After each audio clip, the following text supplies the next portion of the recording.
We have reporters across the area gathering brand new information for you. As we know, Tropical Storm Laura, as she makes her way here into the natural state, really starts to show her strength. And one of our reporters working this story is Michael Esparza.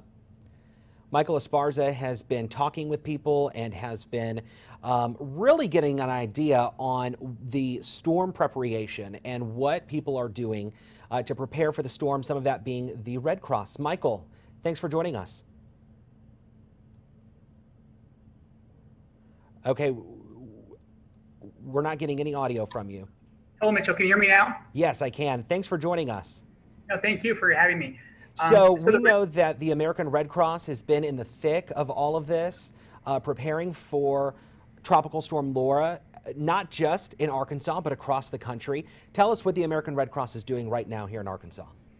So the American Red Cross has currently 30 volunteers on standby right now, just for Southwest Arkansas. They're expecting a lot of heavy rain to come in. Obviously, they've been following our reports and looking at them to find out exactly what to expect. But those volunteers are just for here. In addition, they've also sent 37 volunteers, which is already down there where the very close to where the hurricane is passing through right now. Obviously, they're at a safe distance, but they're going to be ready to deploy out there once it is safe to go in. And the Red Cross is just asking people to be vigilant, be safe, and just make sure that if you see a lot of rain or you see a lot of water on the ground, don't try to go over it because you can hydroplane, things like that. So I'll have that full story coming up later on today. And she gives you some quick tips on what to do when you're encountering a lot of water on the road.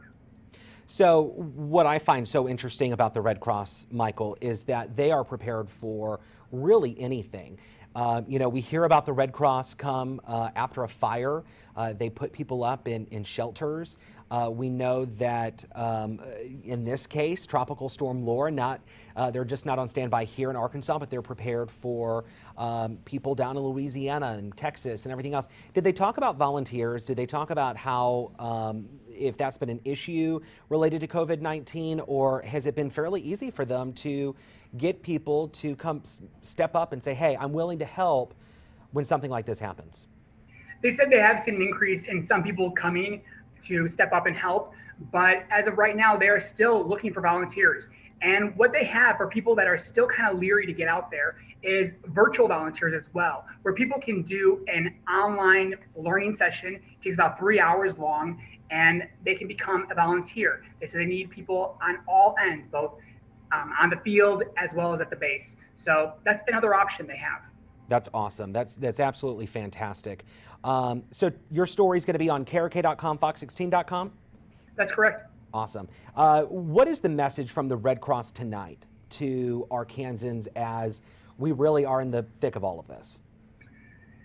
To communicate a plan with your family and your loved ones. They said that's really important. Right now, people tend to be watching, but not really planning anything. And it's really important to plan because in a minute's notice, everything can change.